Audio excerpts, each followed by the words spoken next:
Om Jnanatirandhasya Jnananjana Shalakaya Chakshurunmilitam Yena Tasmai Shri Guruve Namaha.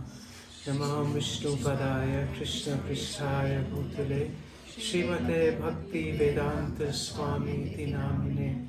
Namaste Saraswati Deve Gauravani Pracharine Nirvishesha Shunyavadi Paschati Sutarine Vancha Kalpatarubhyascha Kripa Sindhubheva Cha Patitanam Pavanebhyo Vaishnavebhyo Namo Namaha. Jai Shri Krishna Chaitanya Prabhu Nityānanda Shri Advaita Gadadhar Shivasadi Gaur Bhakta Vrinda. Hare Krishna Krishna Krishna Hare Hare, Hare Rama Rama Rama Hare Hare.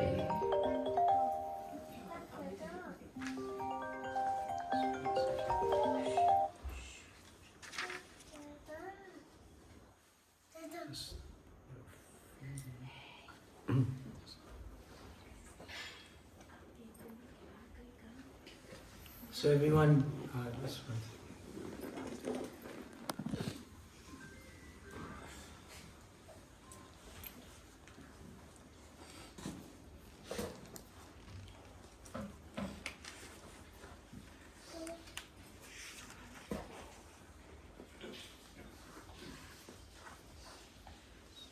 So welcome Vishnu Charan Prabhu. Hare Krishna Prabhuji. Respectful pranams to you. Hari Bol. How are you, Prabhuji? Yes, doing okay. How are you?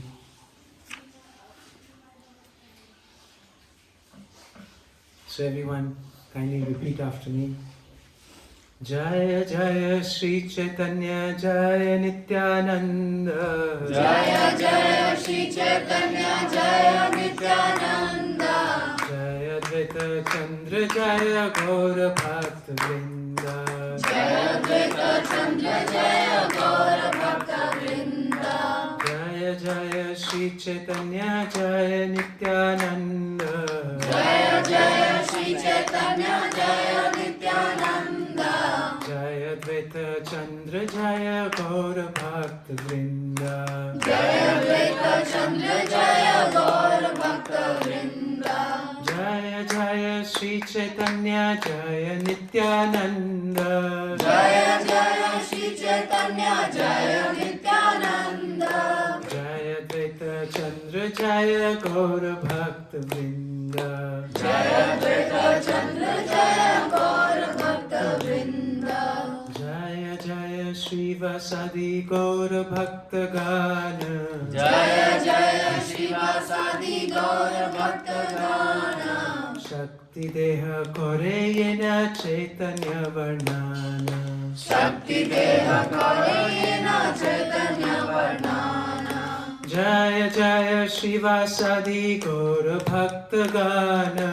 Jaya Jaya Shri Vasadi Gaur Bhakta Gana. Shakti Deha Kore Yena Chaitanya Varnana. Shakti Deha Kore Yena Chaitanya Varnana. So Hare Krishna, and again a very warm welcome to today's discussion on the Sri Chaitanya Charitamrita. So we are on the 5th chapter and we've covered the first 21 verses. And since we've had a long break,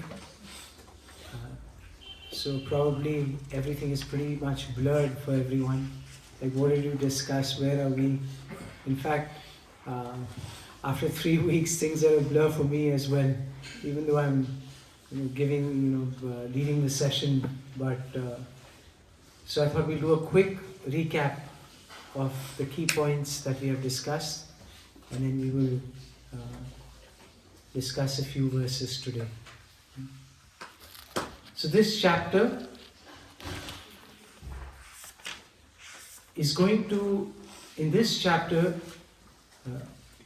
Krishnadas Kaviraj Goswami is going to explain 5 verses that he glorified Lord Nityānanda with in the first chapter.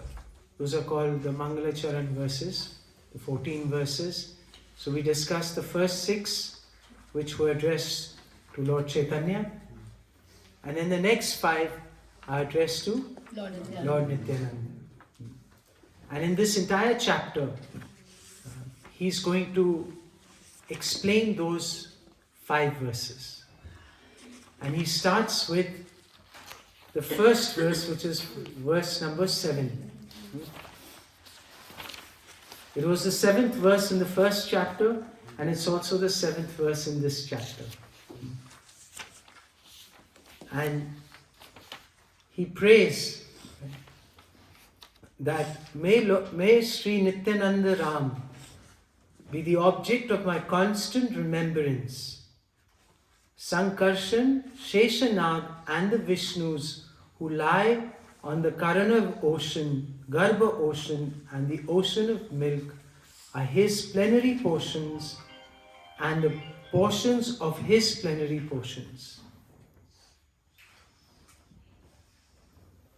So he's praying. So this is the first of the 5 Mangala Charans addressed to Lord Nityānanda.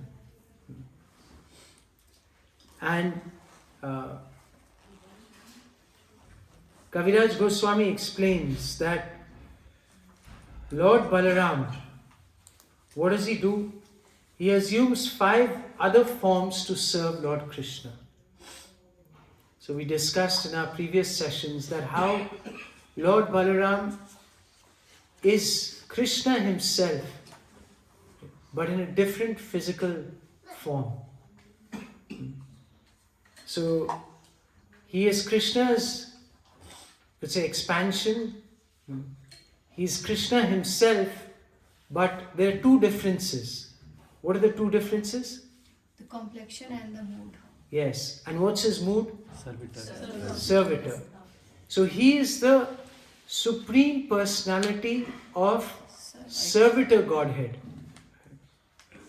So it's the genius of God that he plays 2 important roles.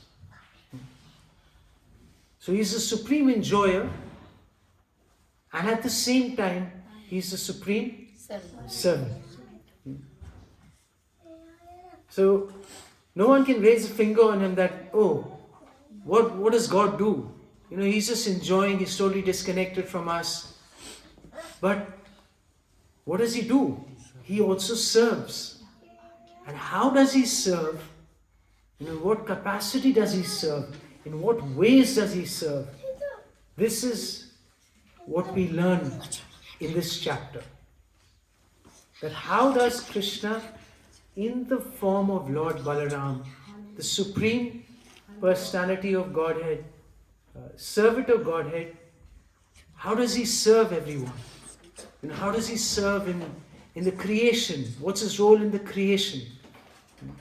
Not only of the creation of the material world, but also in the maintenance of the spiritual world. Because creation cannot be applied, this word cannot be applied to the spiritual world. Spirit means that it exists eternally. Creation is applicable for material things. So his role in the creation of the material world, the maintenance of the material world, the destruction of the material world, and his role in the maintenance and enhancement of, you could say, rasa in the spiritual world. So he serves in these 5 forms. Lord Balarāma, it's explained that in text number 9, it's explained, Apane kore na Krishna Lila rasahaya. Apane kore na Krishna Lila rasahaya. Shrishti Lila karya kare dhori charikaya. Shrishti Lila kare kare dhori charikaya. So what does Lord Balarāma do? He himself helps in the pastimes of Lord Krishna. And then in 4 forms, he does the work of the creation. And in the fifth form, what's his fifth form? Shesh. Yes. So when you read the next verse, he explains that he executes the orders of Lord Krishna in the work of creation, and in the form of Lord Sesha, he serves Krishna in various ways. So 4 forms, the Aniruddha, No. Purusha all those avatar. are 4 No, forms? no. 4 forms are Sankarshan and the 3 Purusha avatars. Okay? And Shesh. And the 5th form is Sheshna. Okay, it's written in the book. And in all the forms, it's said that in text number 11, this is a very beautiful verse. Sarva Rupe Aswadaye Krishna Sevananda. Sarva Rupe Aswadaye Krishna Sevananda. Shri Balarāma Gaura Sangye Nityānanda. Sei Balarāma Gaura Sangye Nityānanda. So in all the forms, he tastes what? The transcendental bliss. Krishna Sevananda. The bliss of serving Krishna. So beautiful. The Lord Balaram, he expands in all these forms. And what are they doing? They're tasting the bliss of serving Krishna. And that same Balaram, Sei Balaram Gaura Sangye Nityānanda. That same Balaram is Lord Nityānanda, the companion of Gaura Sundar, Sri Chaitanya Mahaprabhu. And he said, I've explained the 7th verse in 4 subsequent verses. By these verses, all the world can know the truth about Lord Nityānanda. So first 5 verses, the 5 verses dedicated to Lord Nityānanda. In the first one, he gives a quick, you could say, summary description. That Lord Balaram, he serves in these 5 forms, and now how he serves and how we'll understand his greatness is explained in the next 4 verses of the Mangalachara.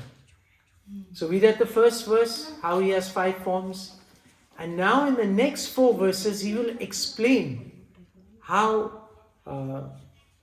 how these 5 forms actually do their service. This is what he's explaining in verse number 12. So he's saying, I've explained the 7th verse in 4 subsequent verses. Okay? So he's going to explain that. By these verses, all the world can know the truth about Lord Nityānanda. And we discussed this verse last time. He says, I surrender unto the lotus feet of Sri Nityānanda Ram, who is known as Sankarshan in the midst of the Chatur Vyuha. He possesses full opulences and resides in Vaikuntha, far beyond the material creation.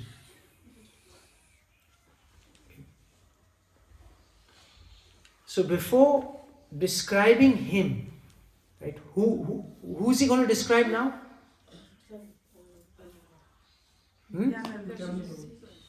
Read this verse again. Read verse number 13, the translation. What's he saying? Sankarshan. Who's known as? Okay. And what does he possess? Far beyond the material creation. Okay. So he's residing in Vaikuntha, right? Far beyond the material creation. So he's residing in the spiritual world. Now before explaining, his qualities further, what does he do? What did we discuss last time? What does Krishnadas Kaviraj do?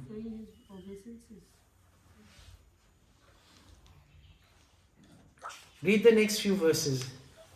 Just read the translation and see if you understand.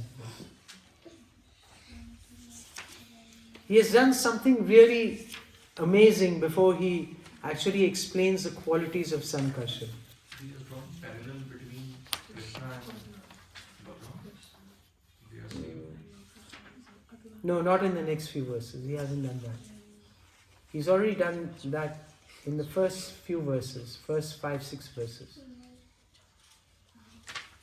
He is explaining the detail about the spiritual world. So, before explaining his personal characteristics, what does he explain? He explains the nature of the spiritual world. How expansive it is, how beautiful it is, how different it is from the material world. And we discuss all these points in the last session. And you can hear the last session again.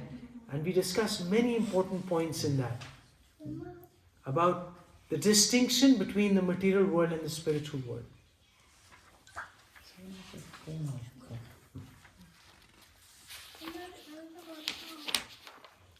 So in the next 7 verses, there's a beautiful description from 14 onwards. So Prabhupada starts with 14, Kaviraj Goswami says, beyond the material nature lies the realm known as Paravyoma, the spiritual sky. Like Lord Krishna himself, it possesses all transcendental attributes such as the 6 opulences. So everyone is on the, everyone is clear where we are heading? Yes, Right? Prabhuji. So here now in the next few verses he explains what the spiritual nature of the spiritual world is. So he says the Vaikuntha region is all pervading, infinite and supreme. It is the residence of Lord Krishna and his incarnations. And it has, in the highest region of the spiritual world is called Krishna Loka. So even in the spiritual world, it has, you could say, there are different locations within the spiritual world as well. And the highest spiritual planet is called Krishna Loka. Krishna Loka. And Krishna Loka has 3 divisions. What are those 3 divisions? Dwarka, Mathura and Gokul. And which is the highest of all 3? And Gokul has different names. Yes, in number 17, let's read this verse.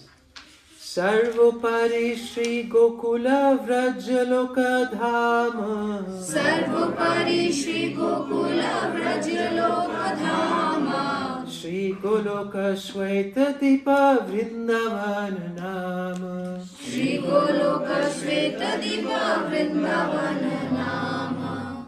So Shri Gokul, the highest of all, is also called Vraj, Golok, Shwetadip and Vrindavan. Like the transcendent body of Lord Krishna, Gokul is all-pervading, infinite and supreme. It expands both above, below, without any restriction. So it has a capability of doing what? Expanding. Above and below, without any restriction.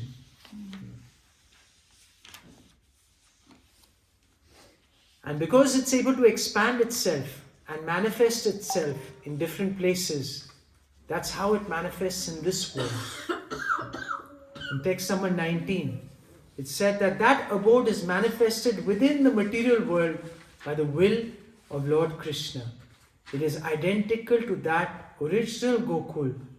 There are not 2 different bodies. So this is very striking information. That when the Lord descends to this world, so what comes along with him? His abode or His his abode comes paraphernalia. here.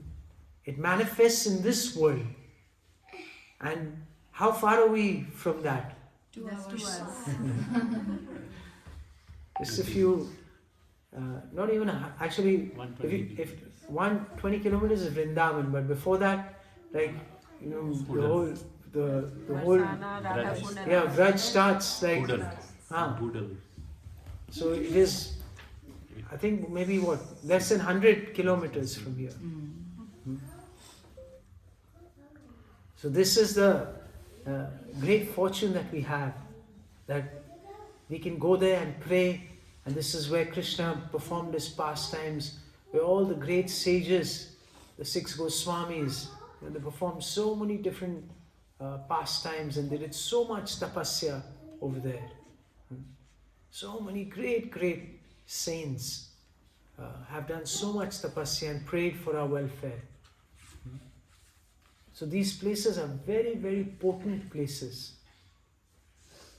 But as Kali Yuga progresses, they become covered over. Their potency becomes covered over. They appear like normal places. They appear like, my God, like, you know, how can this be the spiritual world? So messy, so much chaos, so much traffic, so much pollution, so much external dirt and filth. Even the people who are living there, you know, acting in such such rough manner, that makes it appear, come on, how can this be the spiritual world? Whereas here it's been described, the land there is a touchstone and the forests abound with desire trees. But, as Kaviraj Goswami says, material eyes see it as an ordinary place.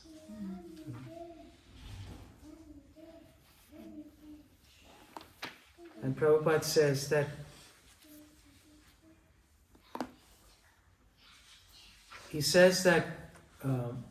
he writes such beautiful lines in these purports. And he says,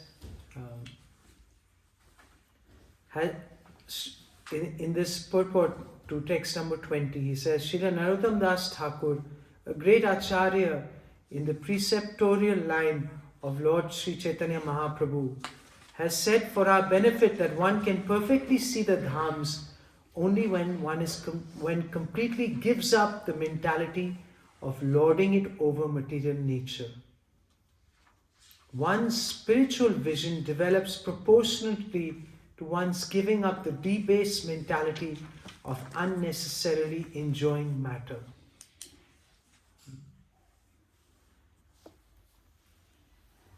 So until we have the disease of trying to lord over and trying to enjoy matter, our eyes cannot perceive the Dham.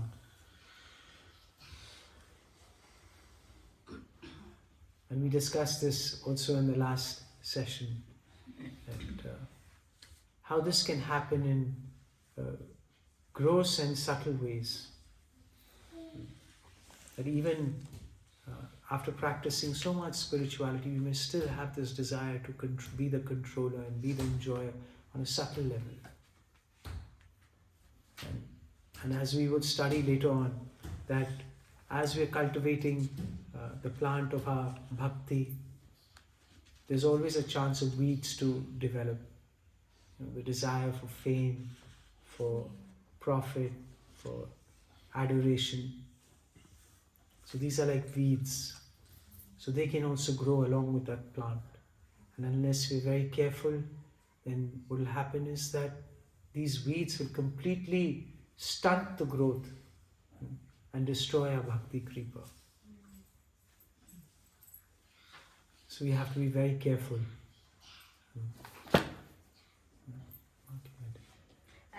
You're sitting on the floor. She wants the support. So then you sit there.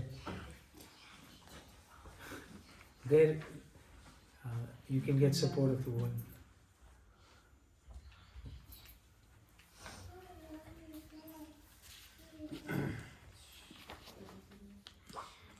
and 21.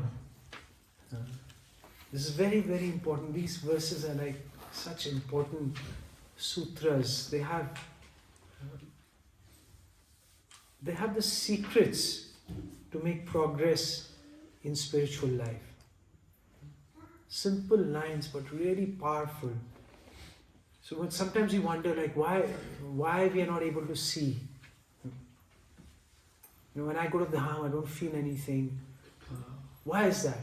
So here, see this. Because to see this, we need the eyes of love of Godhead. So do we have those eyes? We want to see the Dham, but without the proper qualification. So that is being presumptuous. So first what we have to develop the eyes to see the Dham. And here in this beautiful verse, let's read this verse. Prema netre dekhi tara swarupa prakasha. Prema netre dekhi tara swarupa prakasha. Gopa gopi sanghe jana krishnera vilasa. Gopa gopi sanghe jana krishnera vilasa. But with the eyes of love of Godhead, one can see its real identity as the place where Lord Krishna performs his pastimes with the cowherd boys and cowherd girls. Prema netre. So this is what we have to ask ourselves. To what extent are we developing Prema netre, the eyes of love of Godhead? Then only we will be able to appreciate the Dham and how Krishna is eternally performing his pastimes with his dear associates, and how we can also participate in that. So that opportunity also is there for us. It's not like we are permanently shunned out. Krishna wants us to join that special Lila. And that's why he comes, to attract us. We discussed in so much detail especially in the last chapter, that why does Krishna come? He comes to attract us. He performs his beautiful pastimes just to attract us towards him. Prabhuji, I have a question. Should I ask it now or at the end of the class? If you can just hold it, it'll be better. Okay. Otherwise the discussion may go on. Okay. Thank you so much. So yeah, you can note your question down, because now we're going to discuss like many important points. We have a 9-page purport by Srila Prabhupada to the next verse, today's verse. Okay. So everyone need your full attention, because here are some amazing points that Srila Prabhupada makes for our understanding. And if we are able to understand these points, it really deepens our faith, and it inspires us to practice spirituality with the right kind of understanding. So we will recite this verse number 21, and then we will go through all the points in the purport. Okay? So who would like to recite this verse? 22.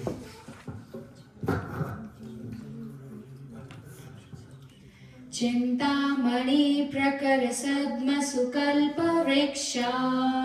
Chintamani prakar sadma sukalpa vriksha. Iksha vriteshu surabhir abhipalayantam. Laksha vriteshu surabhir abhipalayantam.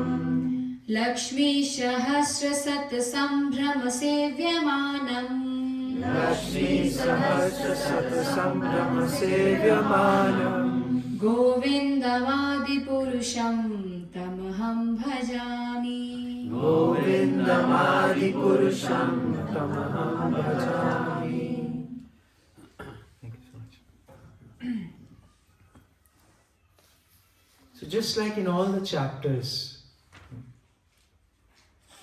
Kaviraj Goswami is substantiating what he just said in the previous verses. He said that the land there is like a touchstone and there are beautiful forests. It's a beautiful, the beautiful spiritual world. And what's he basing his assertion on? So that's why he quotes this verse.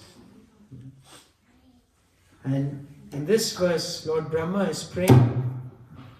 He's saying, I worship Govinda, the primeval Lord, the first progenitor, who's tending cows, yielding all desires in abodes built with spiritual gems and surrounded by millions of purpose trees. He is always served with great reverence and affection by hundreds and thousands of goddesses of fortune. We can just imagine the position of Krishna. The thousands and thousands of goddesses of fortune are serving Krishna. And in what kind of a place? Chintamani dham. Chintamani prakara sadmasu kalpa vriksha. They're desire fulfilling trees. And there are cows yielding all desires with spiritual gems. So we can't imagine the opulence, the beauty of Krishna and his dham.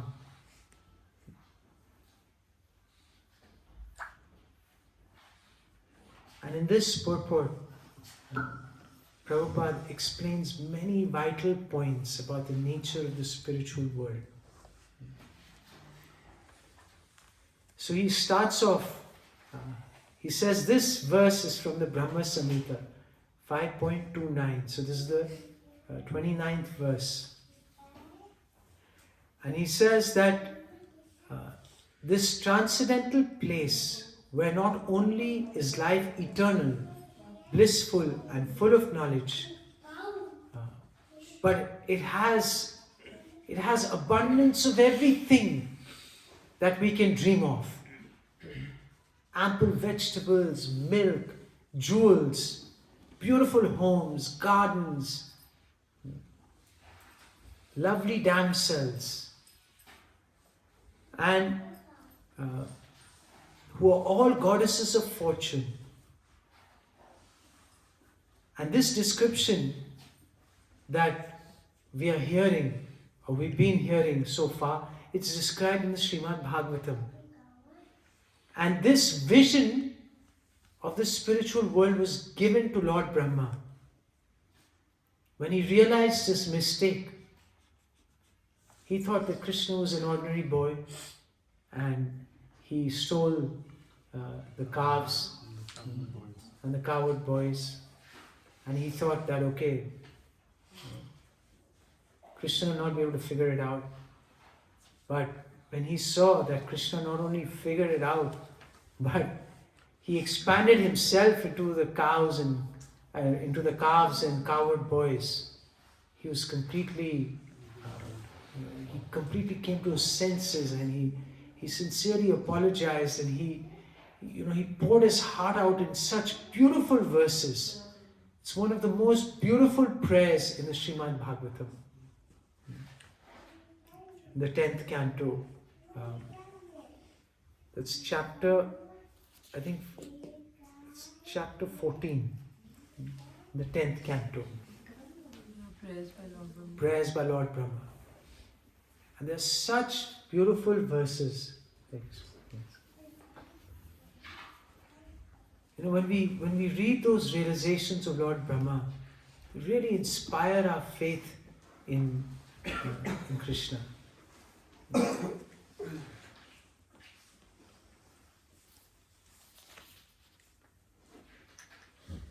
So Prabhupada writes that this vision, he compares it to like, the television from the moon, like all these waves, these satellite waves.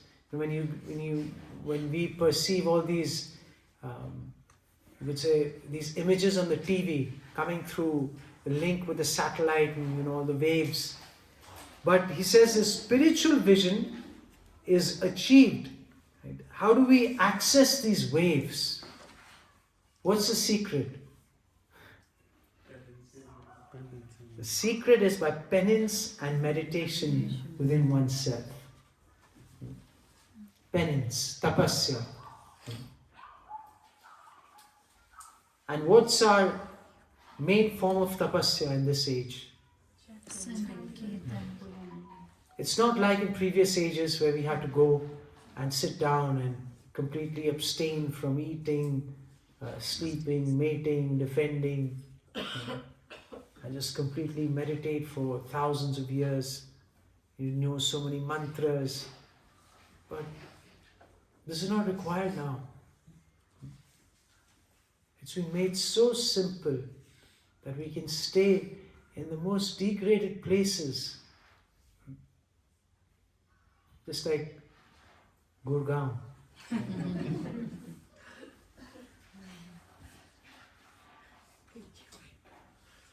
If we evaluate from a spiritual perspective, it's very, very degraded. If you take a few steps out and there's a monumental liquor shop. Poisonous. The air is poisonous. Water is poison. Consciousness, main thing is the consciousness is so polluted, even more than the air. The air would appear clean. If we had to dig into our hearts in Gurugram,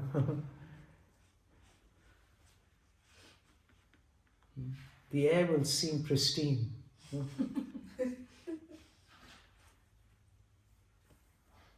But even in these degraded places,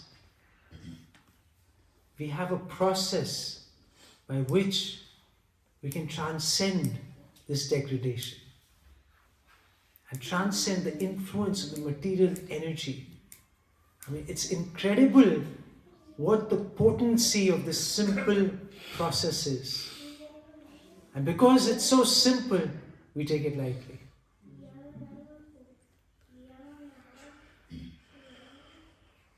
But those of us, when we chant, all of us, when we have moments where we chant sincerely, we can feel the potency and what it does to our consciousness. Maybe they can play in the room. There's a room here. They can play in there. We tell one of the maids to stay with them.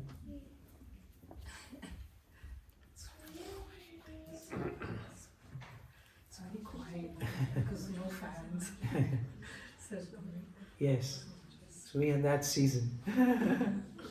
Season of no fans.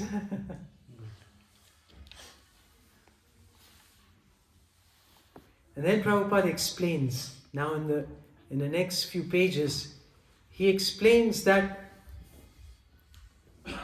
the first quality he explains of the spiritual world is that there is no contamination of the three modes. It's pure goodness. In the material world, Prabhupada writes that in the material world, the highest qualitative manifestation is goodness, which is characterized by truthfulness, mental equilibrium, cleanliness, control of the senses, simplicity, essential knowledge, faith in God, scientific knowledge, and so on. So these are symptoms of the mode of goodness. And it's the highest level of consciousness in this material world. But these qualities are mixed with passion and imperfection. So the mode of goodness is always at a risk of being contaminated by passion and ignorance. But that risk is not there where? Yeah. In the spiritual world,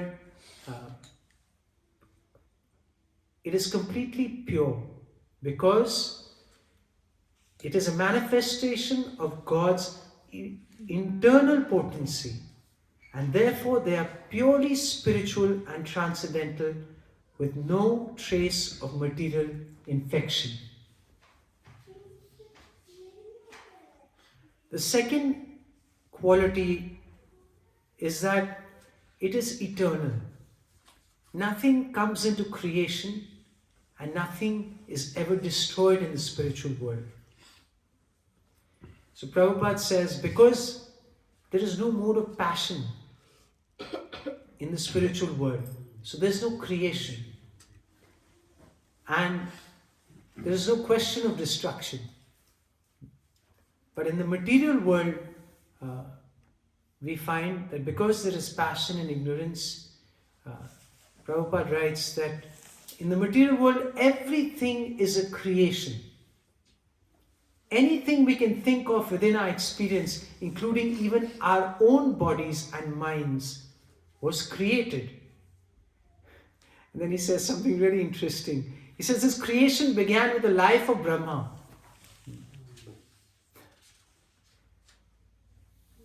And the creative principle is prevalent all over the material universe because of the quality of passion. But since the quality of passion is conspicuous by its absence in the Vaikuntha planets, nothing there is created. Everything is eternally existent. So there is no question of destruction, creation, and Prabhupada writes that in the material world, one may try to make things permanent. And this is what we are trying. The scientists are trying that how we can make things permanent, how we can live forever. He says this is one of the primary goals of the scientists. To prove that we can do it, that we can become eternal.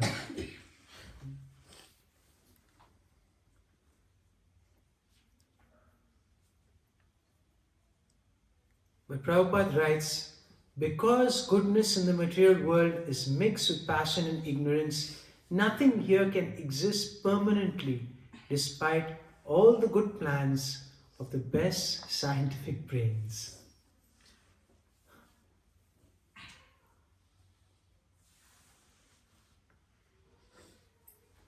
In the purport, Prabhupada explains further that in the spiritual world, everything can speak, everything can move, everything can hear, and everything can see in full blessed existence for eternity.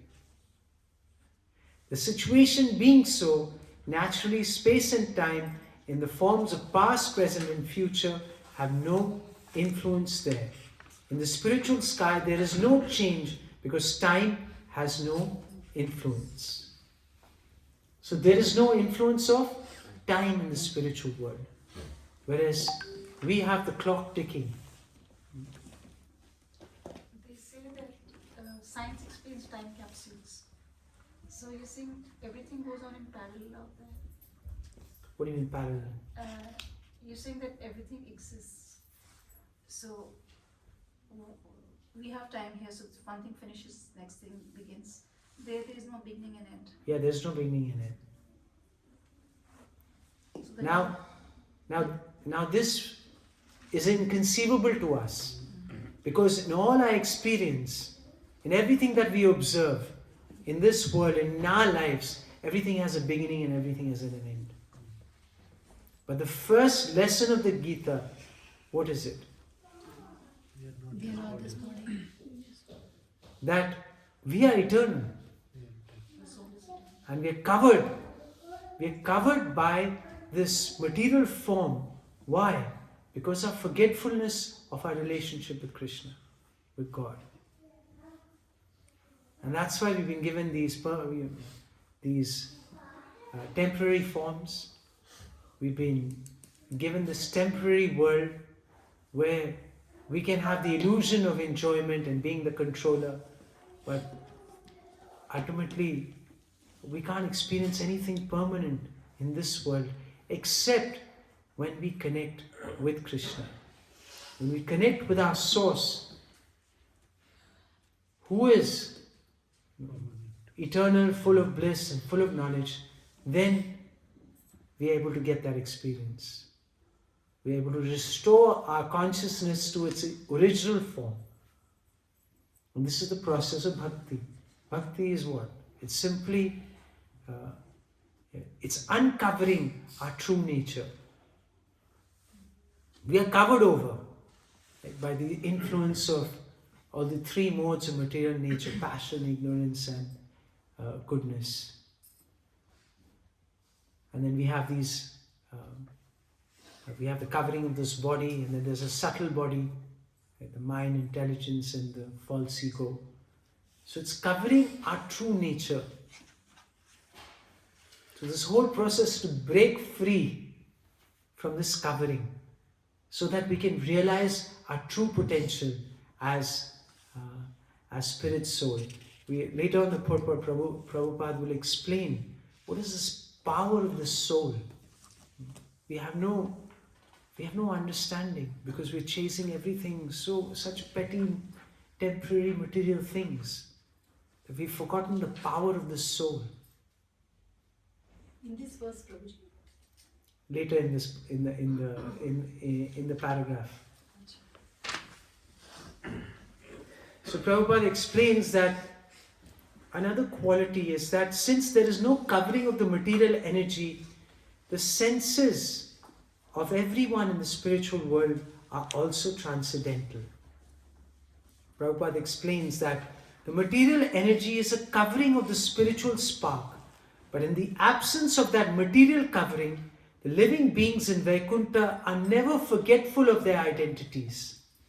They are eternally cognizant of their relationship with God in their constitutional position of rendering transcendental loving service to God.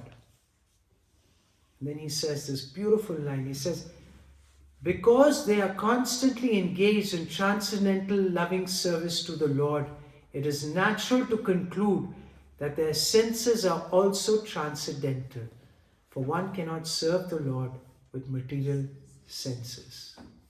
So the inhabitants of the spiritual world, what do they possess? Transcendental senses. Another feature of the spiritual world is that it is self-illuminating. Prabhupada writes, the atmosphere there is self-illuminating. And therefore, do we need the sun? Do we need the moon? Do we need electricity? No. That's it. He says there's no need. One who can reach the abode does not come back to the material world with a material body. And then Prabhupada says something really interesting. He says there's no concept of suras and asuras in the spiritual world. There's no difference between atheists and faithful in the Vaikuntha planets, because all who settle there are freed from the material qualities. And thus suras and asuras become equally obedient, loving servitors of the Lord. Prabhuji, please explain this. There is no difference between atheist and faithful in the... Are there atheists also? So basically what he's saying is that the atheists and the faithful that we find, the distinction that we find in the material world, that is not there in the spiritual world. Because everyone is faithful. Okay. So, but there are no atheists or... no. How can they because everyone is faithful towards Lord. Yes. There is no material covering there. So there's no distinction in the sense that atheists in the material world can also become what? Faithful. They become faithful.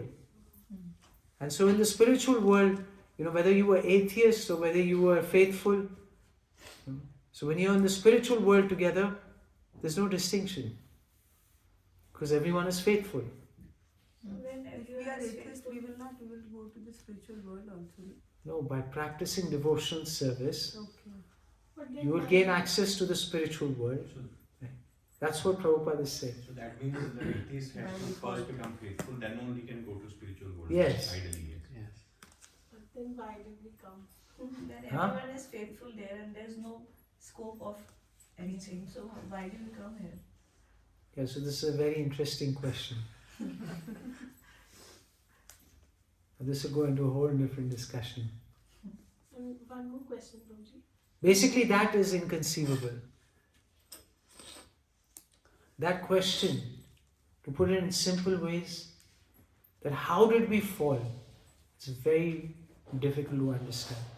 Then whatever we have heard till now, it's like we were envious. But when everybody is faithful and there's no scope of anything, then why? Okay, so that enviousness perpetuates our existence in the material world.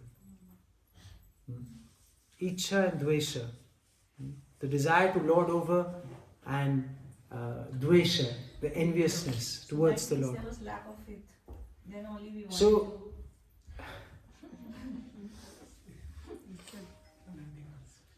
this answer is difficult to explain and to understand. So Prabhupada gave a simple explanation. He said, when there's a fire in the house, what do? We get out of the You house. want to get out. We will find reason.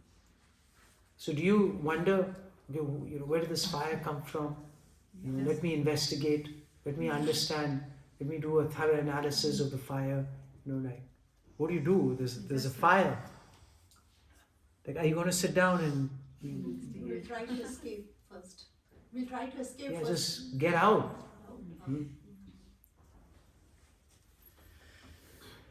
So when we, you may think, where's the fire here? Such nice, everything is so nice. We're making more and more luxurious places to live. Our offices are getting better. Our working atmosphere is so, just improving. 4-star, 5-star. Even the restrooms are so immaculate. So where's the pain in this world? You can go on holiday. You celebrate your birthday in Italy. Go on a cruise. So where's the misery in this world? Is there any misery? Do you see misery? Yes, How many of you see misery? How many of you feel misery?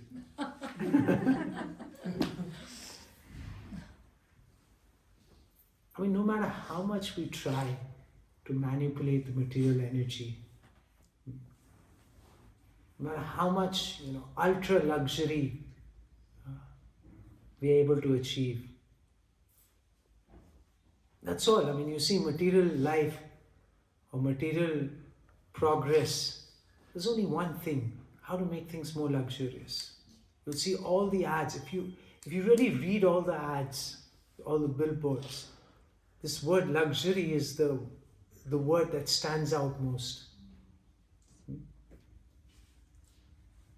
Everyone is promising or trying to create a more luxurious situation for us. And what is the promise? That luxury will give happiness. So, we're working hard for it. Everyone's working hard for it. And everyone's hoping against hope that, maybe this one will work. This level of luxury will definitely do it.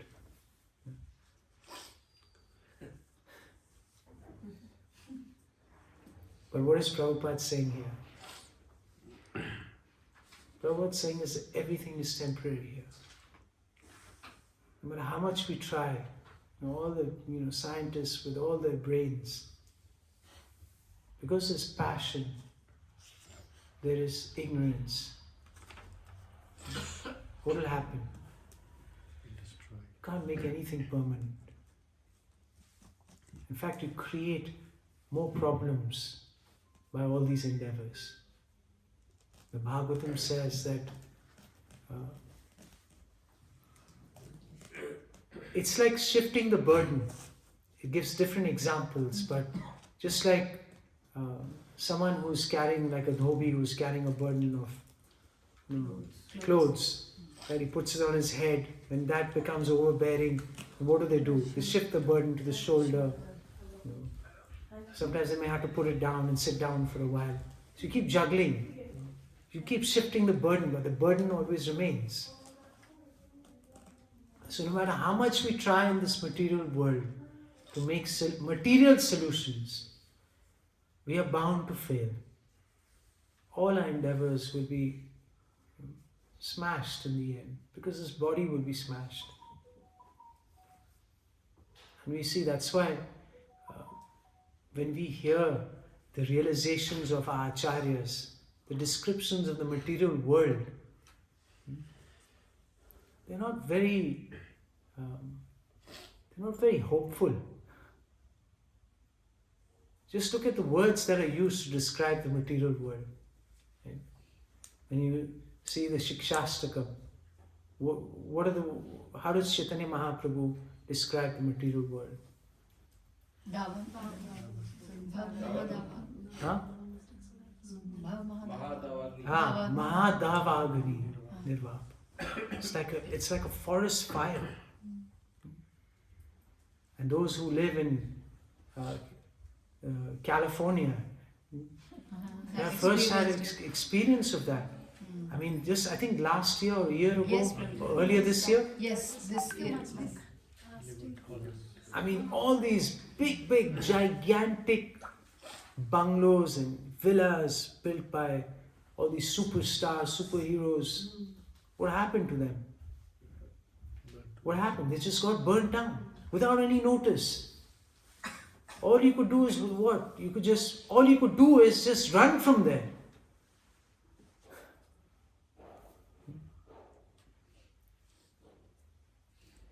And we see in this material world, so many unexpected crises happen.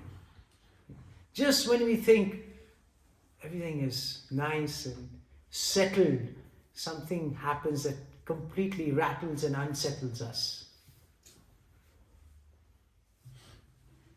Just when you think your business is going nicely, America ke saath itna export ho raha hai, doing so well, so much foreign exchange coming. Suddenly then there's 50%. so many people who I know, suddenly their businesses became, they couldn't operate their businesses. So did we know it's coming? No. It just happens. Ahmedabad plane crash also. Yeah, so many things are happening on a daily basis.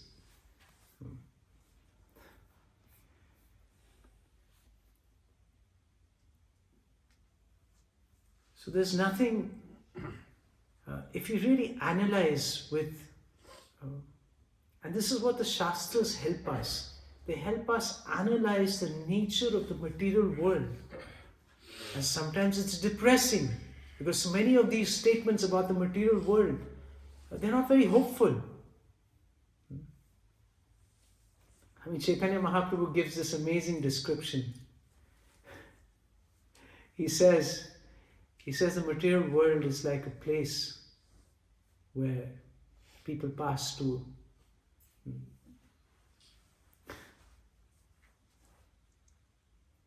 So do you want to remain in this kind of a place? No.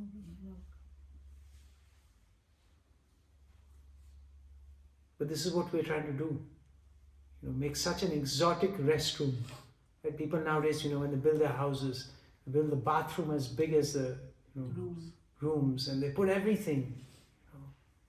They just make it as if like you don't feel like you're in a bathroom. But what are the activities that are going to happen there? Are they going to change? They're not going to change. They're making bathrooms also luxurious. Yes, not luxurious, ultra luxurious. But what is the activity? Yeah.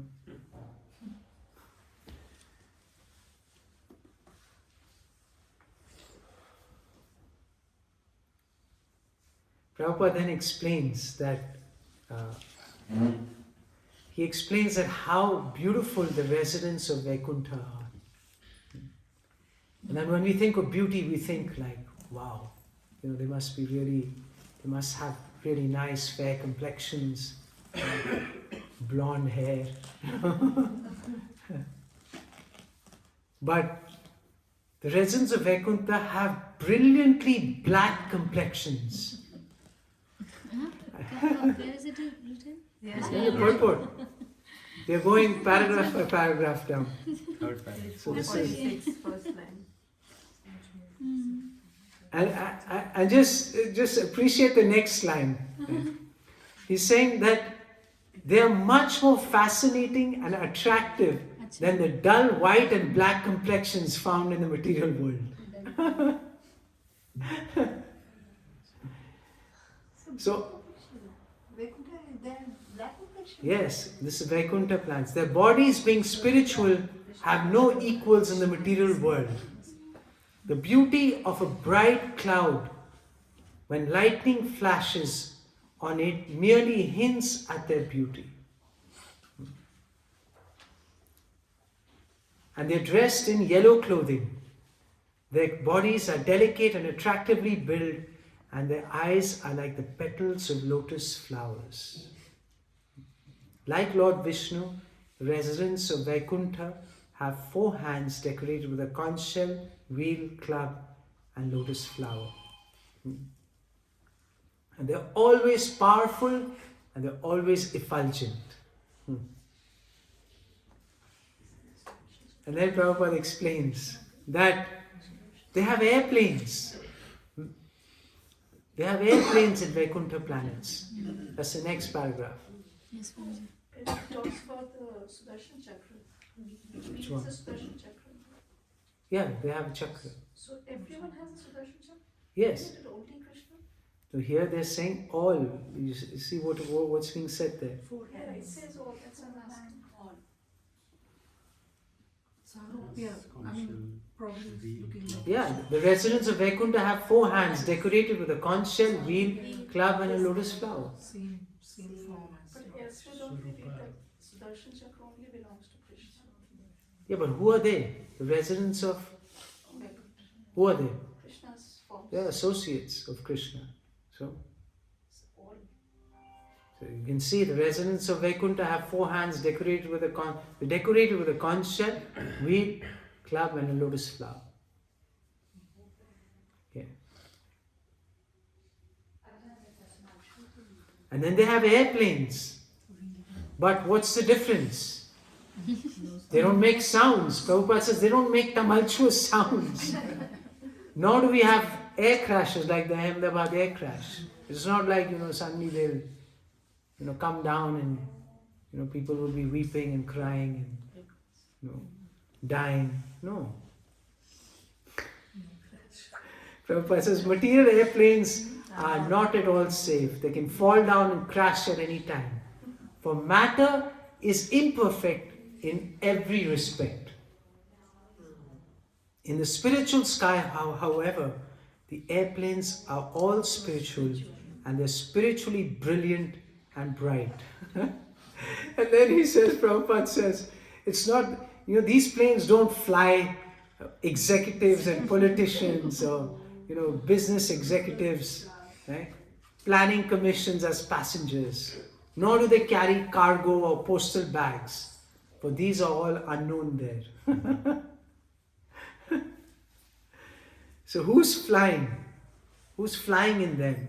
The residents of Vaikuntha, they're flying with beautiful fairy-like concerts. Therefore, these airplanes full of residents of Vaikuntha, both male and female, increase the beauty of the spiritual sky.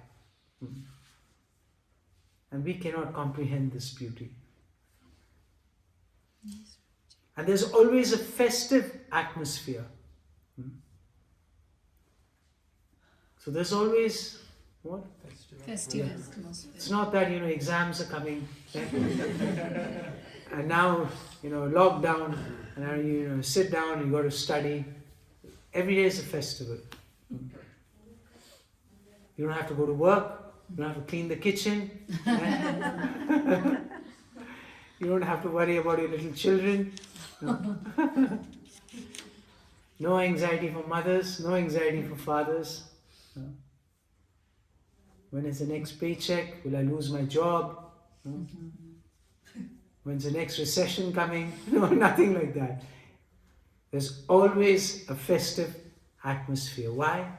Because Prabhupada says, the full opulence of the internal potency of Godhead is always resplendent in Vaikuntha Lok. And who resides there? The goddesses of fortune are ever increasingly attached to serving the lotus feet of the personality of Godhead. And they are, these goddesses of fortune, they are accompanied by their friends. Right? Welcome. And always create a festive atmosphere of transcendental mirth. And they're always singing. There's not, they're not silent even for a moment. Yes, so such a glorious festival is always going on. Such a happy mood. And what do you think is the ratio of the spiritual world and the material world? 2/3 is the spiritual world. 1/3. 1/3. 3/4. 1/4 is the material world. Yes. Yeah, 1/4. And 3/4 is the spiritual world. Yes, 3/4 is So imagine 1/4. that the majority of the creation is what? Material or, not creation, you can say the majority of the reality, right, is spiritual. And it's festive. And we are denying ourselves by being, trying to be the controller and the enjoyer in this tiny little place. And Prabhupada says, he says, to say nothing of this planet Earth. We think this is such an amazing place. Prabhupada says this whole universe with innumerable planets throughout the galaxies is comparable to a single mustard seed in a bag full of mustard seeds. So how insignificant this planet Earth or even the universe that we live in is. Imagine you have a bag of mustard seeds. You have those big rice bags. Imagine you have mustard seeds. How tiny are they? Very, very tiny. And you have a bag of mustard seeds. It's practically countless mustard seeds in a bag. So who'd like to do that service of counting the mustard seeds? When we get to our consciousness, right? 1, 2, 3, 4, and we're like, where is that Earth planet, or where is that universe where is our universe in this bag? And we'll be lost.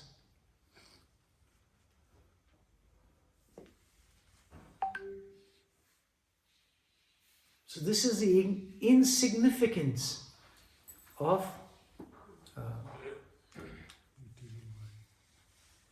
Prabhupada says, but the poor materialist makes plans to live comfortably here and thus wastes his valuable human energy in something that is doomed to frustration. See, this is what we need to read again and again. Because the energy in the material world, what does it do? It fans our false ego. And we think, yes, we can make it. There is hope. But Prabhupada is reminding us that don't waste time. He said instead of wasting his time with business speculations, he should seek the life of plain living and high spiritual thinking and save himself from the perpetual materialistic unrest. So we're always in a state of unrest. Can you explain this Prabhuji, हाँ. this perpetual materialistic हाँ. unrest. कैसे समझो I mean, इसको? thus save himself from perpetual materialistic unrest. Unrest. So we are. I mean, just running we are after always the having money and anxiety and yes, disturbed. That's material. because if we'll keep our life simple, I think. We have discussed so much about the material world. Yeah. So isn't it a place of unrest? Can you be peaceful? In the material world, can you be peaceful? Why? Always we are in anxiety. Anxiety is Every, Why do we have anxiety?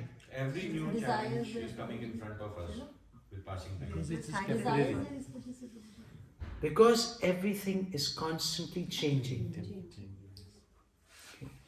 And how much control do we have? Nothing, no control. No control. No control. Is everything going according to our plan? Nothing. Huh? Nothing. No, Prabhuji. Nothing. But still we are trying.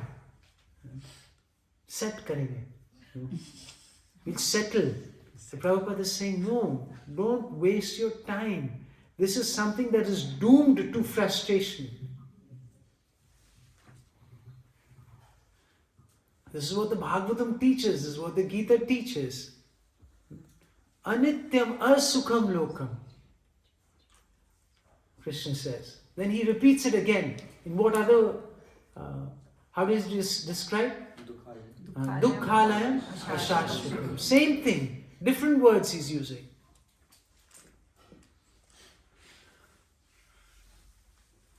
But this whole material endeavor, right, this promise by people who have no spiritual background, no spiritual knowledge,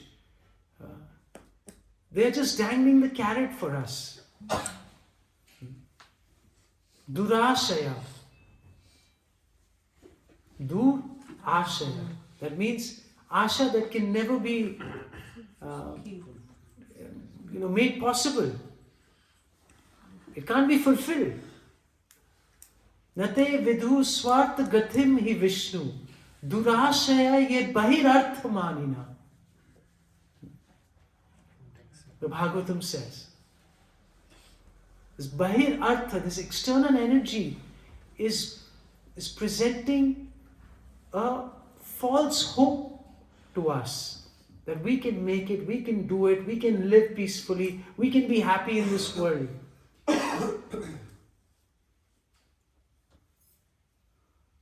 Unless we are convinced that that is not possible, the only way it's possible is to give up this material endeavor and to realize our true nature as spiritual beings, as servants of God.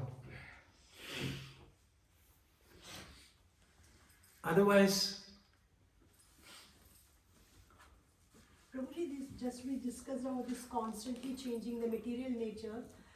Is this for the Kali Yuga we are facing this, or even it was the same thing applies to all the rest of the three yugas, Prabhuji? yeah, so in the previous yugas, there was still a spiritual culture. There was a stronger spiritual culture. And people were trained. Spiritual life was a priority. People had knowledge. There was spiritual culture. But gradually over the ages, what it does? It deteriorates. And then in Kali Yuga, it takes a very, very difficult turn. And that's what we are experiencing now. I mean, if you see, like if you really, if you study history, you can see how much, like, how crazy it has been in the last so many years. So many big empires have fallen. And why have they fallen? Why have they fallen? Because they have ignored the spiritual priority. They become proud, they want to be the controller, they want to be the enjoyer, they want to exploit others. And what happens? what happens? Big empires. Like, I was just reading, Spain was one of the it was the biggest empire at one time. It crumbled in just, I don't know how many years, in a few decades it crumbled. Same thing with the British Empire. And you see the Soviet Union.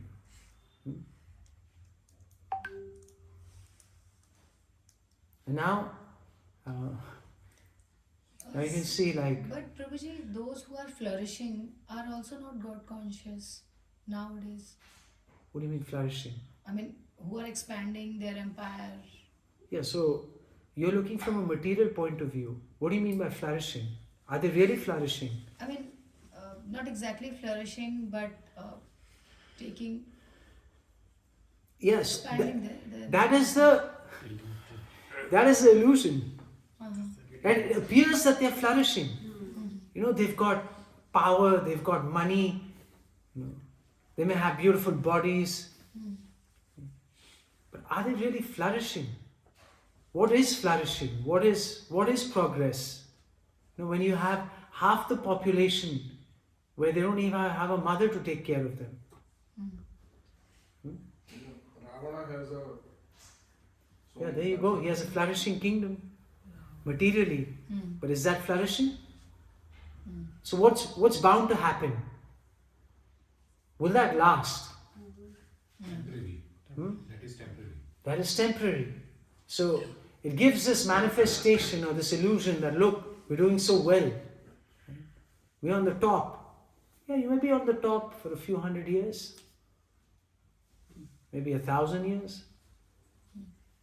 But it's guaranteed that when it'll come to an end. When you study history, history speaks for itself, but no one wants to learn those lessons. The best of the best have crumbled because they have ignored spiritual principles. This need for stability and permanence is actually coming from soul only. Yes. Because soul is eternal. So probably, those people are also trying to, they have this need for stability and, Yeah, so everyone has that need. Yeah. Because why? Because it's inherent. It's inherent. Yeah. So it's But the endeavor is in the wrong place. So, But if you see the materialists, they don't accept that. They don't accept the soul. They deny the soul. They say, okay, you live once, live it up. Right? Have the best of experiences. Because who knows when it will be all over. But these experiences that we see, Gita says that all these sensual experiences, they're actually a form of suffering. They all turn into suffering. So is that not due to the nature that everything is temporary? Yeah, But yes. As the yugas are also changing, so that yuga is also like that things are vanishing. It's not going on and on.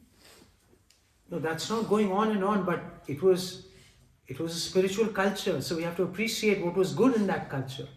There are certain things that are even good in this world today, right? That are helpful for our spiritual elevation.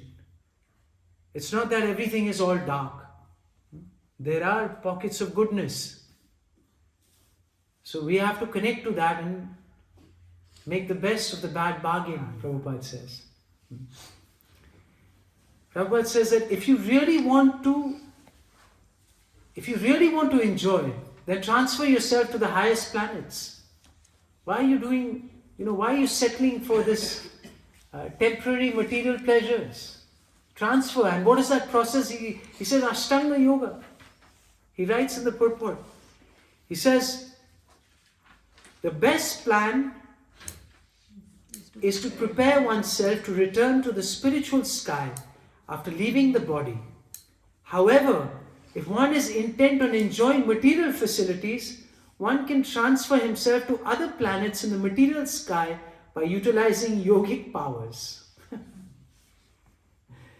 So Prabhupada is saying, okay, if you really want to enjoy materially, also, and if you want to go to the higher planets, you can go through yogic powers.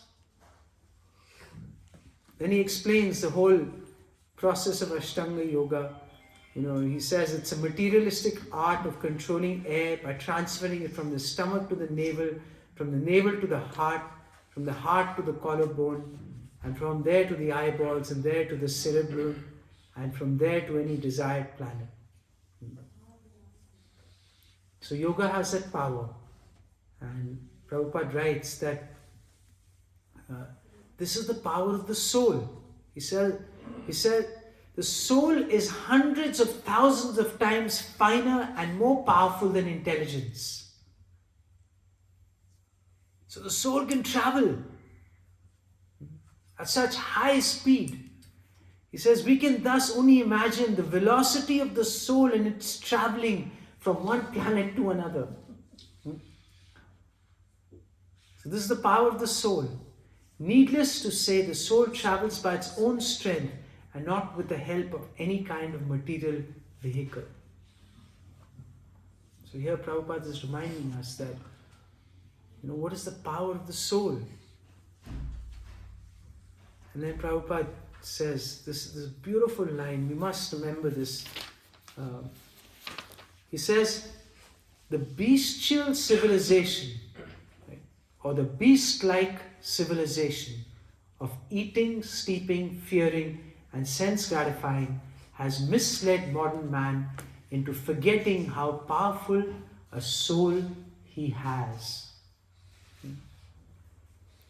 As we have already described, the soul is a spiritual spark, many, many times more illuminating, dazzling, and powerful than the sun, moon, or electricity. Can you believe that? This is the power of the soul. How dazzling the soul is. Human life is spoiled when we don't realize our real identities as the soul. And this is why Lord Chaitanya appeared with Lord Nityānanda to save man from this type of misleading civilization.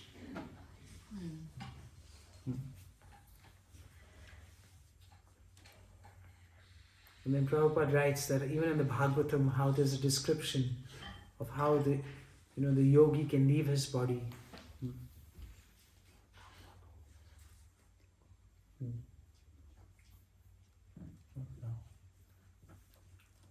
Okay, you come.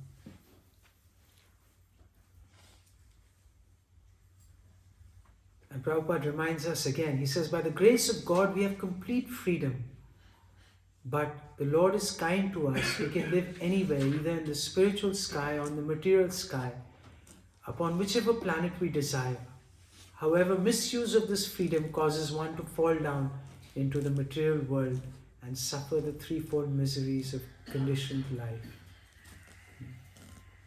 Prabhupada gives the example of this book called Paradise Lost by Milton. And there also he speaks about this misuse of freedom and the fall from grace. So this is our situation. And Prabhupada is reminding us that by choice the soul can regain paradise and return home back to Godhead. So this is a choice that we have to make moment to moment, day to day.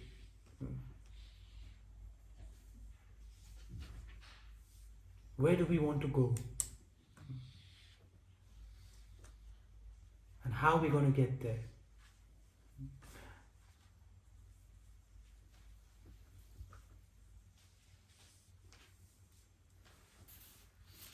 So these are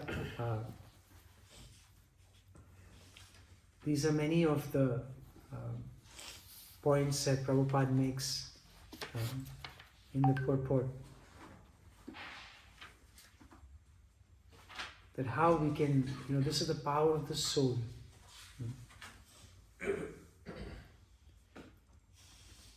And therefore, if you really want to go back and realize our true identities, Prabhupada says, systematic training of the mind in intelligence is therefore needed so that at the time of death one may consciously desire a suitable body either on this planet or another material planet or even a transcendental planet. A civilization that does not consider the progressive advancement of the immortal soul merely fosters a bestial life of ignorance. Where is it, Prabhuji? Second last paragraph. No, not second last. On that page. Where? On that page, okay.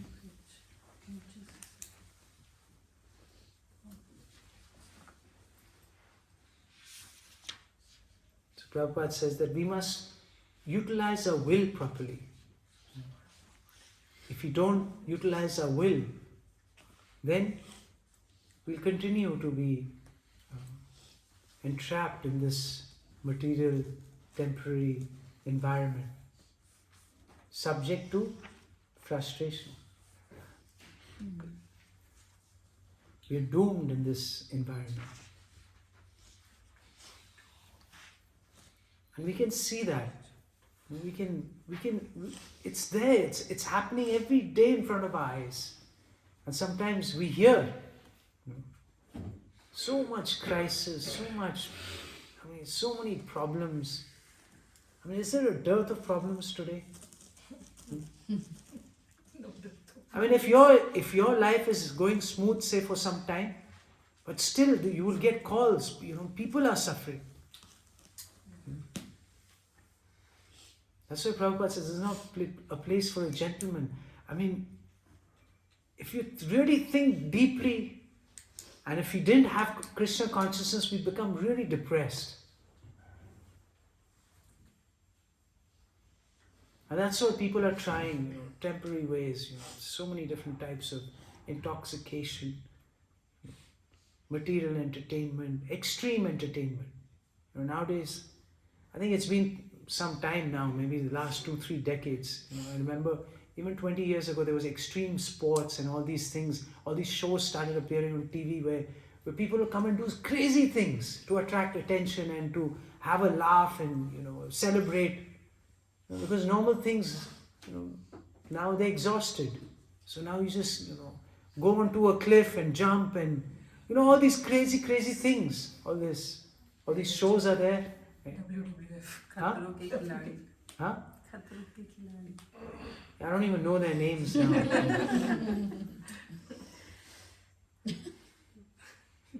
But I remember watching many years ago in the US, people will have, they do crazy things. Yesterday was someone saying, they put all these tube lights and they will break through the tube lights and then they will eat up this and eat up that. And, Rappies, believe it or not.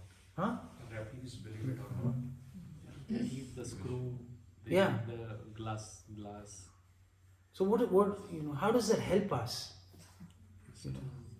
Pain. Just I remember in school, there was this word called cheap thrill. Right? Do you remember your time? Our time? So I think that the word has so much relevance. This is what we are trying. All our endeavors are to get a cheap thrill. Material endeavors. I think it boils down to what you were saying earlier. Life is so hollow Yes. that you want something and you don't know what that something is. So you try whatever gives you a high. Yes. Sometimes I feel like when Krishna knows that I'm going to give them independence and they are going to get frustrated, then why did he give us independence? Okay. So we'll address this question.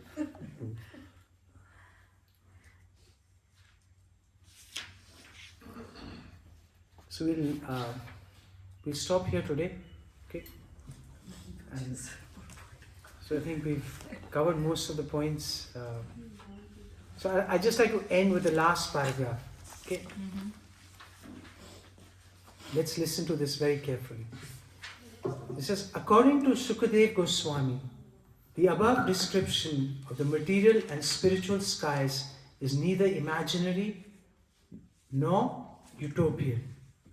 The actual facts are recorded in Vedic hymns, and Lord Vasudev disclosed them to Lord Brahma when Brahma satisfied him. One can achieve the perfection of life only when he has a definite idea of Vaikuntha and the Supreme Godhead.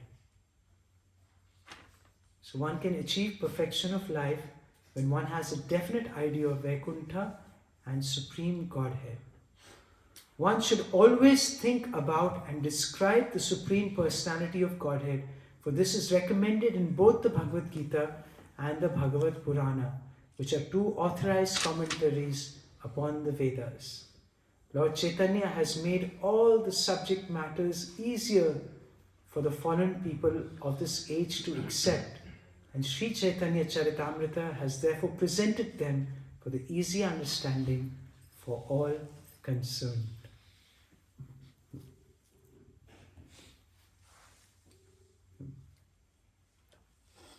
So thank you all very much for patiently hearing.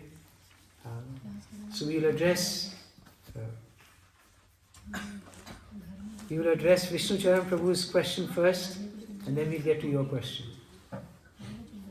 Thank you, Prabhuji, for always giving this beautiful association of yours. We are very blessed to receive it. Prabhuji, you have mentioned that, I just want to understand that you have mentioned that we can't see Dham, that, we are seeing the material things and all, garbage and everything. So Prabhuji, I just want to understand that right now we don't have eyes because we don't have, Krishna Prem in our eyes. But what actually we are seeing? Isn't it Dham?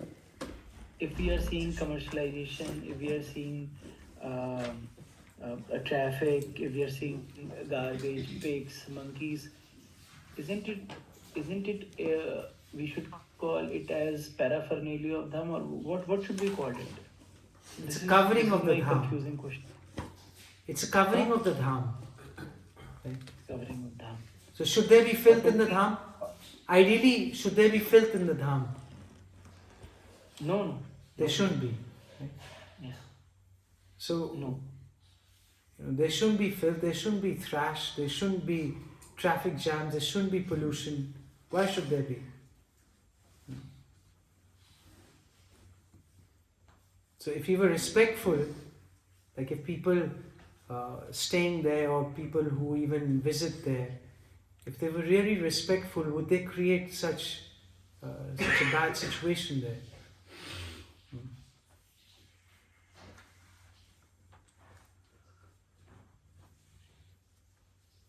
So we have to, but the Dham has its potency. Whether we see it or not, the Dham has its potency.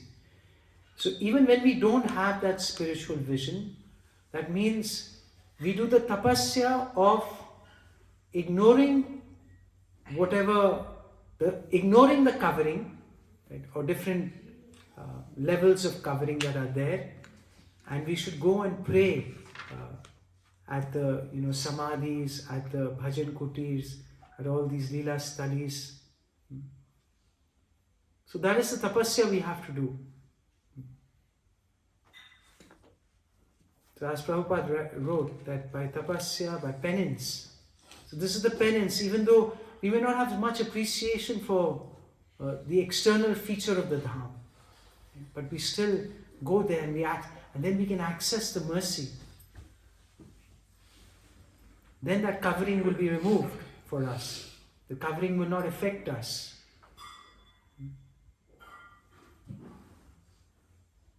So we should go during times when there are times when there are less people, it's more peaceful. We should go, so when we go in that kind of atmosphere, then we will feel that reciprocation. Otherwise, if you're always there in like a big rush and it's difficult to get into that mood in the Dham. So we have to be intelligent. Trying to hear the Dham, not see the Dham. Hearing from. On occasions like this, you get sadhu sangha, and that brings out the potency.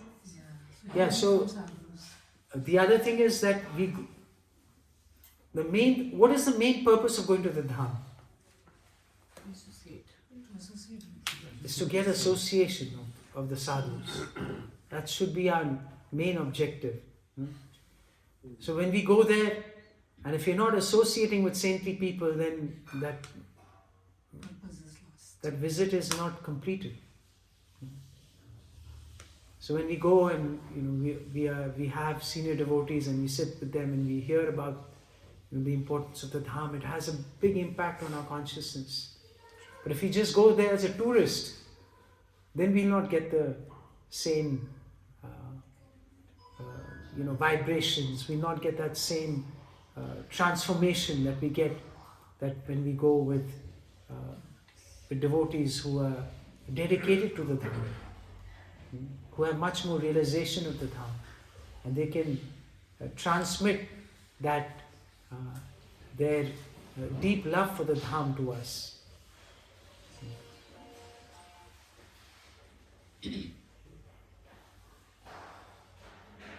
Okay, Prabhuji, another question related to Dham only, that Prabhu, I have heard from different devotees that one whomsoever he left his body in Dham, he attains Vaikuntha or he attains Golok Vrindavan. But Prabhuji, yesterday I was listening to some lecture and somehow it struck to my mind that Krishna says in Bhagavad Gita, Yam Yam Vapi Smaran Bhavam. So how come the Siddhant is opposite? Because in Dham also, not everybody is into bhakti, and everybody is not into that kind of bhakti level that they are always remembering Krishna. So Prabhu, in these two things, which is superseding? So the Dham obviously elevates the next birth of the living entity. If someone is leaving the Dham, they're leaving their body in the Dham, definitely they get an elevated birth. Now where exactly? Golok Vrindavan. No, elevated. That means a higher birth. Now whether they go to which spiritual planet they go to, I cannot tell for sure. That depends on so many different things. But definitely you can be assured that if someone is leaving their body in the Dham, their next life will be much more elevated. But not, Prabhuji, that as I was listening in the lectures, there is no guarantee that if anybody is leaving body in Dham, definitely he is going to attain Vaikuntha or Golok Vrindavan. So there are different statements on that. So I cannot give a conclusive answer on this. But all I can say for sure is that their next birth is much more elevated. Okay. So what did you hear in that lecture? Prabhuji, because of that only, it contradicted in my mind that, Bhagavad Gita Siddhant says, Yam Yam Vapi Smaran Bhavam. So it depends upon your bhav.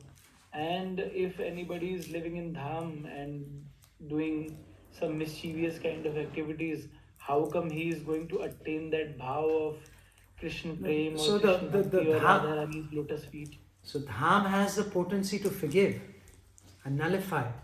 Right? Dham is Krishna himself. Right?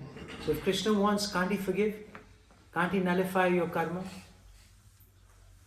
Definitely. Because of that only, Prabhuji, I asked that. Yeah, so the Dham has a potency. But exactly where one will go or what one will be, that is difficult for me to say. Okay. But definitely the Dham has a potency to take you right back to Godhead. Because the Dham is Krishna himself. It's full of the 6 opulences. So we should not think that it just depends on your bhav. Why the Dham can transfer one completely. They can change the bhav. It has the power to change the bhav.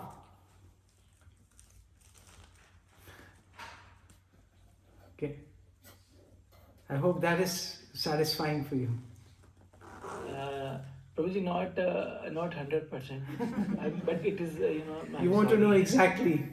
Okay, we'll try to find something more satisfying for you. Sorry.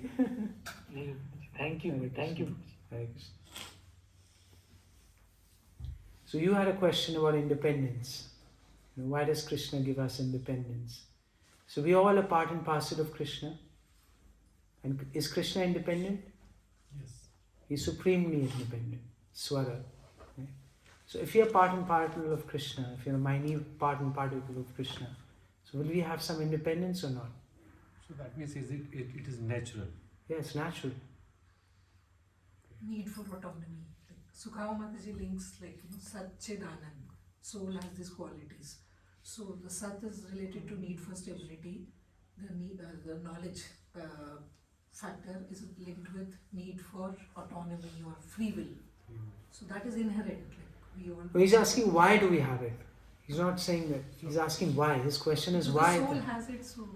No, because God has it. That's why we have it. Yeah. It's not that the soul has it on its own. Yeah. The soul only has anything. This is something that you can observe. Prabhupada says anything that we see in reality, anything that we experience, like relationships between, say, a man and a woman, right? Or a child and a mother. It appears real. Why? Because Krishna. Because there's a supreme reality in the spiritual world. So everything that exists here temporarily has a permanent existence in the spiritual world. So my basic, that query is like the God knows that because now these souls who are rebellious to me, now if they continue with their independence, so they will suffer. And as a loving father, he doesn't want us to suffer. But still, when we come here with the tiny independence, which is inherited from the Supreme, so we suffer that. And does the father wants the child to suffer? No, just like you have a rebellious child, what do? Try to tell them and then... You explain, you try your best, and at the end what do? If they don't listen, he says, go, give it a shot. So Krishna has already, preached us and everything, and then we are still rebellious and we have come here. Yeah, so we've come here, and then this is the compassionate nature of this material creation. To make us understand material creation, if really someone understands, they will come to their senses. We don't understand. We still think it's attractive. It's so like we're looking for the wow factor, trying so, hard. But once we understand the nature of the material world, we'll all come to our senses. So this is the compassionate nature of this temporary, miserable world. Because if it was permanent, then we'd be permanently forgetting God. Okay. So there's a beautiful. So there are some devotees. I'd like to end the session today. Thank you very much for joining. All glories to Srila Prabhupada, all glories to Kaviraj Goswami, all glories to Sri Guru and Sri Gaur Nitai.